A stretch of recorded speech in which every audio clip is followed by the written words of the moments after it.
hello again. I have a very nice and old friend as guest who became a mayor of Sag Harbor, Jim. So nice to see you again, and I'm so happy you took some time out from your busy schedule to see me. Well, it's my pleasure to come over. We haven't seen each other in too long. Like everybody else, COVID has gotten in the way of a lot. But you and I had a common background in writing plays and being part of a play group at Guildhall. Yes. And I'm trying to remember how far back that goes, but it goes back quite a About ways. 10 years. 10 years, wow. Yeah. Yes. Would you say I changed a little? You're more beautiful than ever. I wanted you to say that. Okay. Thank you. But I didn't have to make it up. Yes, and like you said, it's been 10 years, and then all of a sudden I open up Dan's paper, and there you are. Jim Larocca became the mayor of Sag Harbor. Now, how cool can that be? How cool can it be? Well, it's a lot of work. Yeah. The next time I'll open up that paper, it's going to say, Jim Larocca is the President of the United States. Oh, you should not wish that on anybody, especially a friend. No. This is, I'm no chicken, and this is a career I had in public service for many years. In state government, I worked on Capitol Hill, did a lot of different things, but I wasn't out to become mayor.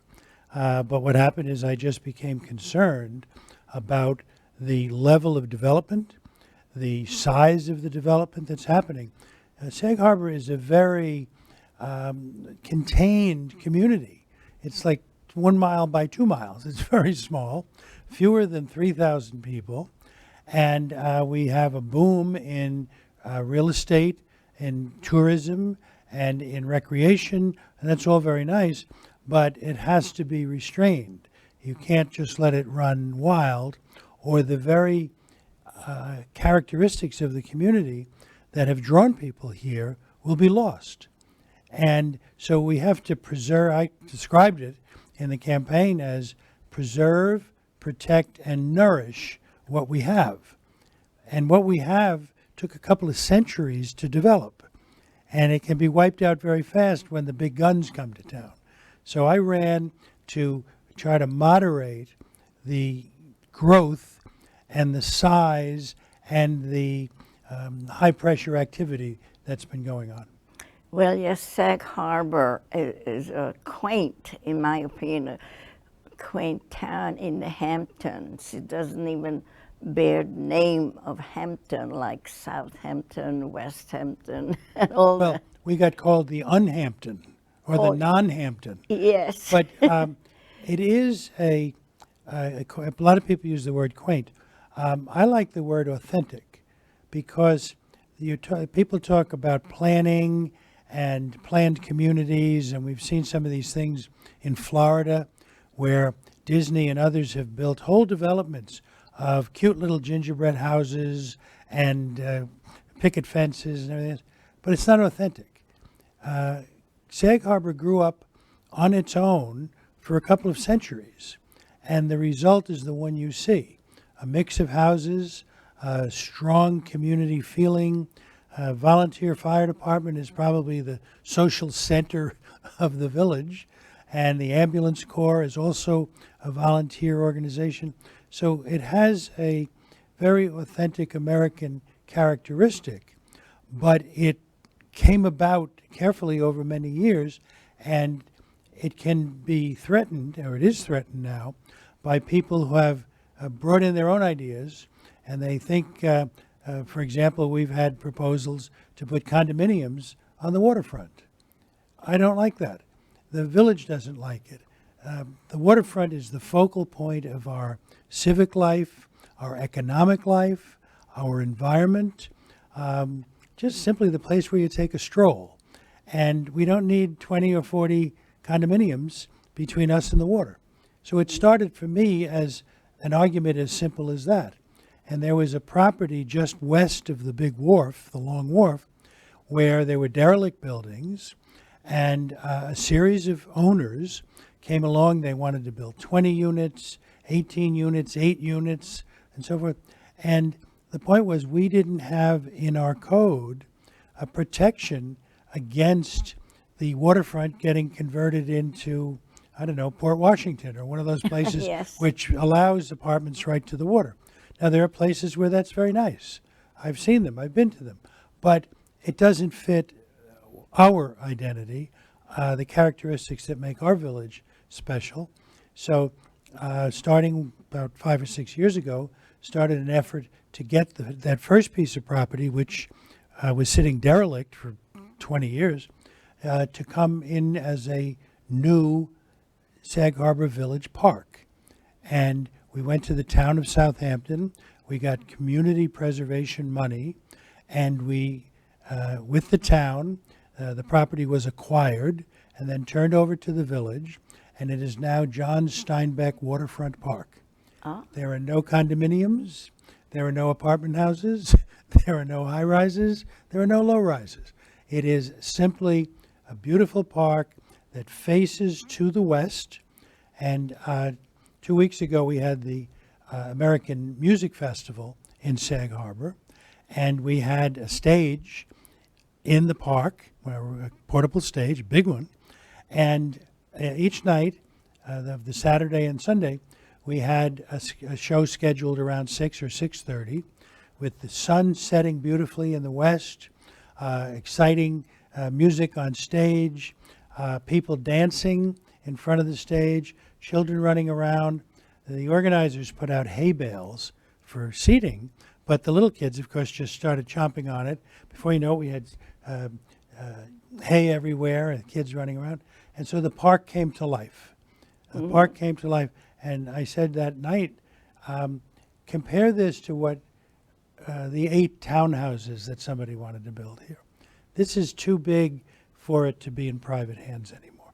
It needs to be a public asset. It has become that. And now, of course, being me, I want to make it bigger. I want to get the next piece. There's a couple of red brick buildings there that trying to get through the Community Preservation Fund to become part of the park. Isn't that where you had that factory, that watch factory? The watch case factory. Yeah. This is the other side of town. Yes. The watch case factory is on the east side of town, and Yes. the park we just created is on the west side of town. Well, that became like some sort of a housing development, didn't A it? very, very high-end condominiums. Yes. Very high penthouses and all. And I think, all things considered, that wasn't a bad outcome because we had this derelict factory sitting there for 20 some odd I know. years Well, or that more. was before you were involved in Yeah, development. well, long before I was involved. Yeah. But the outcome of it's not affordable housing, to be sure, No. but it certainly beats the derelict that was there, and it is an interesting architectural presence, and it reflects our history.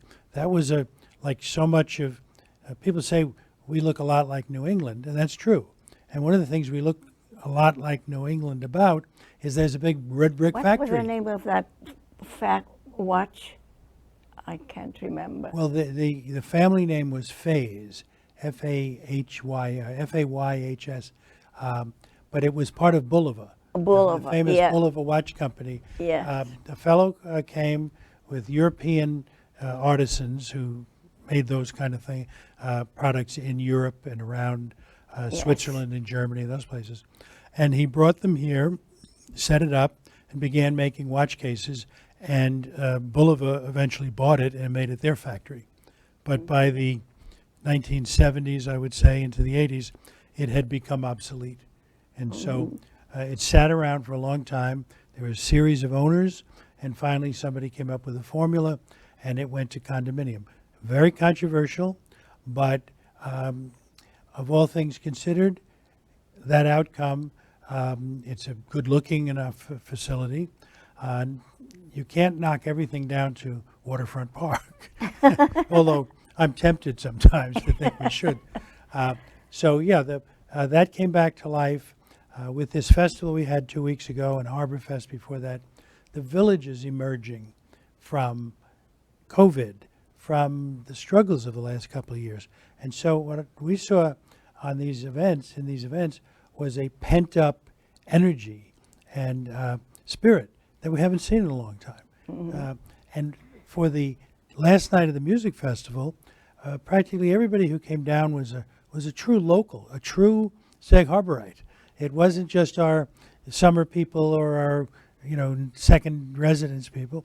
And so it was sort of like the old village coming back to life, and it felt very, very good. Well, you've done so many things in your life. I don't know which one to talk about. This is only a half-hour show.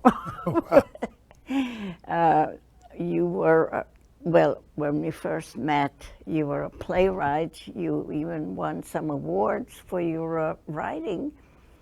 Can we touch upon that a little bit? Well, there's still no Tony or Grammy or no. Years ago, I wrote a play. I submitted it to, as you know, you send it around, you try to get people interested. And in 1997, it's a long time ago now, it won the Playwright's First Award at the Players in New York. So it was prestigious, very exciting. I think I was the oldest new playwright that they ever had. And that was maybe 10 years later, finally got a production at the Abington Theater on 36th Street. Maybe Bay Street will pick it up since you helped them. I've tried. I've tried. And they didn't like it? Well, that particular play is a serious drama. And their argument is that serious dramas, too serious, too dramatic. Anyway, they have not yet decided to produce it. Well, I always say if there is a will, there is a way, but we're not going to go into that. But Guildhall, when after the play got that award in New York, a couple of years later we had moved out here, and I brought it to Guildhall with the producer Patty Watt. I think you know Patty. She's done a lot of work here, and Patty introduced me to Guildhall.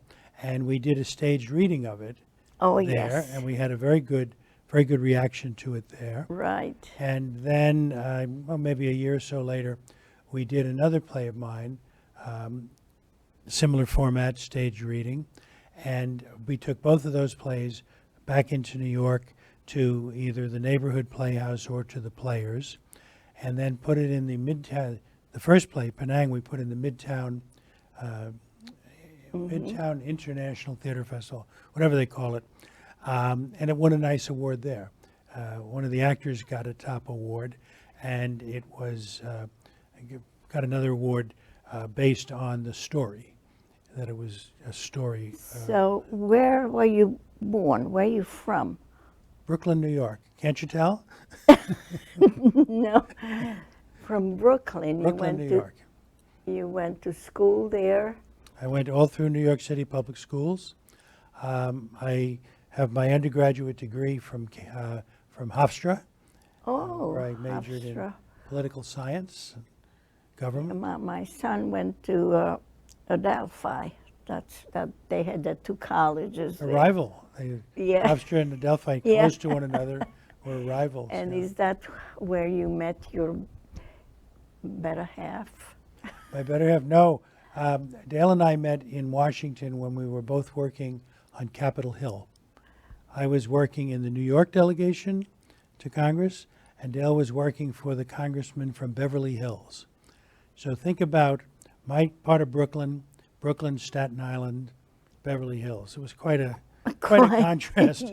Yeah. Well, the average visitor to our office was, a guy looking to get his plumbing license, let's say, and average visitor to their office was Paul Newman, Beverly Hills. So it was we came from very different environments, to say the least. They say opposites attract. Well, we were pretty compatible, but our members of Congress were very different. Yeah. And that's where we met. And you mentioned someplace about your grandchildren. That means you have children. That's right. That's usually go together. Yeah, we have 3 grown children, all now married, and each family has 2 children, 2 children. So we have 6 grandchildren, which is very, very nice. And they've organized it so well that there are 3 girls and 3 boys Oh, among the six are of they them. close by? 2 of them are here still in the East. Our son our firstborn, with his 2 children, and his wife live in, and have been here for a year under COVID in Bridgehampton. But Oh. they live and work in the city. The children are back to school in the city, but they have now a house here. But with COVID, they were here almost the entire year.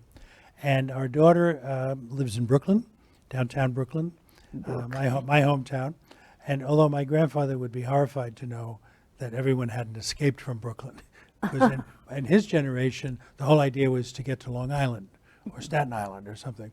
In any event, Amy lives in downtown New York, in downtown Brooklyn. She has 2 little girls, and she and Will have been together quite a while. And we have a thirdborn, our son Michael, who is our only son born in Albany, and he is in California with his wife and family, 2 little boys, and he's in the movie business. It's wonderful you remember all this. Well, I see a lot of them.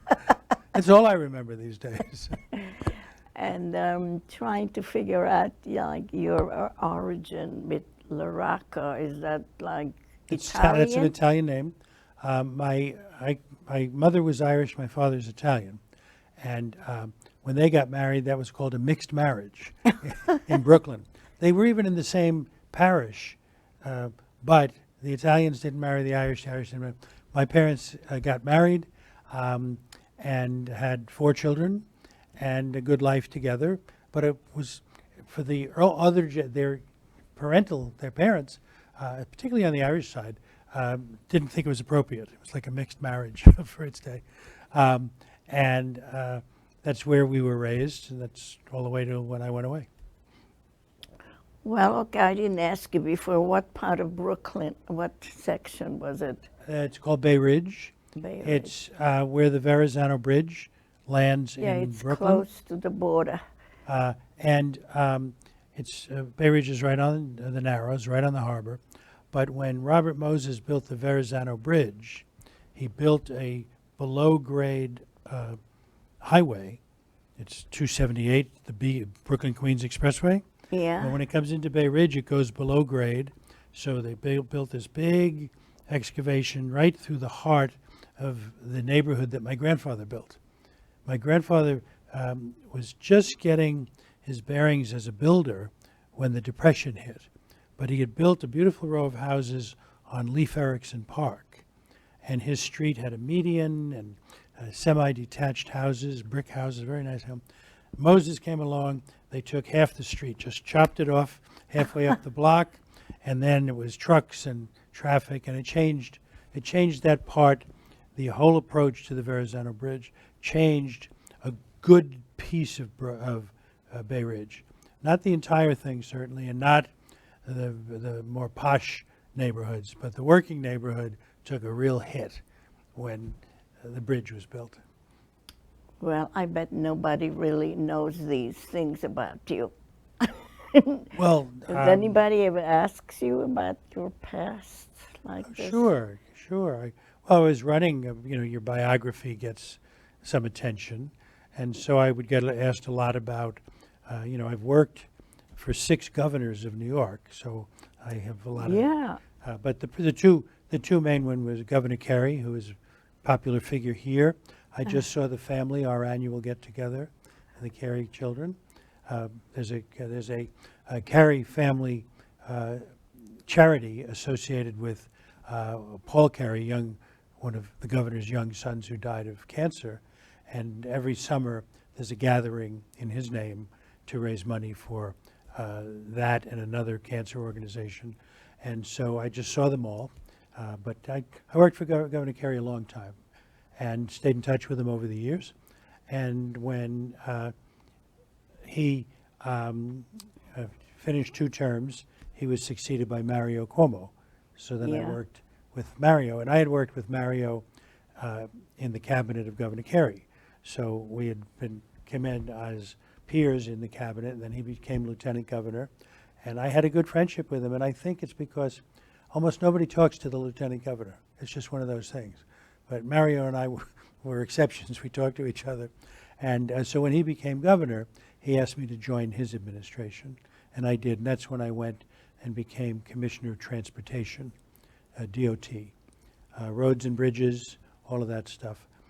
And then I did a whole lot of other things.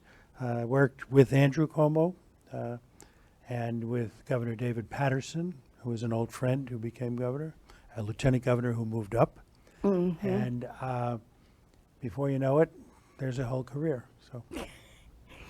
And you were also in combat in Vietnam.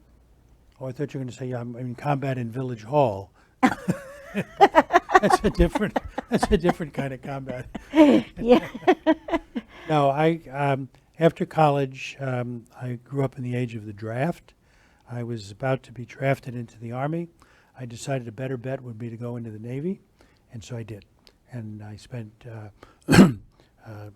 almost 4 years altogether in the Navy, and I was sent to Vietnam on two different tours, and made it out. I'm one of the lucky ones, and it's something that stayed with me my whole life. But I have always recognized that I was lucky. Yes, and you have any plans for the near future? Not the long term, but the near future. How long is this The term? term? Yeah, The term is just 2 years, which is plenty. half of it is gone already. Well, no, I was only elected in June. The village governments in New York have a June election date. Yeah. So I was elected on June 6th. I took on June 15th. I took office on July 6th. So I'm really just 3 months into it. Yes. Yeah. And my plans are to survive it Survive. without too many problems. But I want to do more work on Steinbeck Park. I'd like to get more of the surrounding property. And we have a wonderful landscaping plan that we'd like to do. But the essential fact of the park is it's right on the water. And it Yes. opens the waterfront to the village. Between the park and the foot of Main Street, there's a red brick building. It's got restaurants and some retail stores. I'd like to get that into the park. And we're talking to Southampton Town about that, because that would open up the park as the sort of the big flourish at the end Yes. of Main Street. There's the Long Wharf, which we spent over $4 million redoing in recent years, and made it into much more park-like. It was built as a commercial piece of the waterfront. Even had railroad tracks on there, freight, and all of those things from 150 years ago. Now it's parking for cars. There's a median. It's fully ADA, Americans with Disability Act compliant, and we've got a beautiful railing, fishing spots, and so that now connects to at its base to Windmill Park, the windmill in Sag Harbor. Then there's a nice beach there. Under the bridge to North Haven, you connect now into Steinbeck Park. So we have 3 units of a combined park that's opened up downtown. And my plans are to try to finish that, hopefully to finish it. That means keeping the consensus that we have, that people want it, and finding the money to do it, and then actually getting it done. The other thing is that there's so much development pressure on the waterfront that we're right in the midst now of putting in what they call an overlay code. That's where you take the building code for a community and you make special districts. And this is a special district for the waterfront. And the purpose there is to moderate and make more sane some of the development that people are trying to do. Everybody'd like to have that spectacular waterfront to themselves. Well, we're a community. It's too important to have it taken away from the community. So that's the other thing I'm trying to do, I'd like to do in this term. Yeah, what I like about the way you describe it, you're actually visualizing this whole thing, which is wonderful. It's right there in my head, yeah. So we're coming to the end of this wonderful reunion. Well, that's exactly And I what it want is. to thank you again for coming and, I would say, sitting on my hot seat. Well, you make it very easy. So thank you, and I wish you all the luck with your endeavor. It seems like your heart is in it, and that makes a big difference. And I think in the language that people use, I would say I was reluctant to run, but then I decided to run. I'm all in. Yes. I'm in that office before 8 o'clock every day, and probably driving the and you have a staff lovely crazy. secretary, whatever you, Connie. Connie's my assistant, sure. Yeah. Yes, she's She's very great. lovely and efficient. Yeah. Well, Yes. look, she got us together. Yes. So it was good. It was good. So maybe we'll do this again for your next election. Oh my God, I can't think that far ahead. But I hope you're still writing, and if you're not, you should restart. Because I remember reading one night when you, in this group that you and I were in, we would bring our work and we would read it aloud and then get reaction. And you wrote this beautiful thing relating to your early life and your family Yes, in Europe, that's which what I I'm remember trying this to day. have staged. No luck so far. Yeah, well, don't give up. But I do remember it for how, that's got to be 15 or 20 years ago when I first Yeah, did, it we has the encountered one same- another. It does. Time has no difference. Right. It's like a timeless But I think story.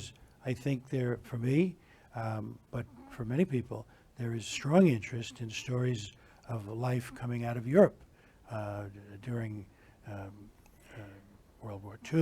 Well, all I those don't years think after. we're on the air anymore. But Are we done? maybe you could, I don't know if you can, maybe you could put in a word to the people in Bay Street to reconsider and read it. Honestly read it, because a lot of people just scan through things and nah, no good. No, in my If I get the opinion, opportunity, I will say something. pardon me? If I get the opportunity, I will say something to them. It's, I feel if a person is really interested, we are off the air. Okay.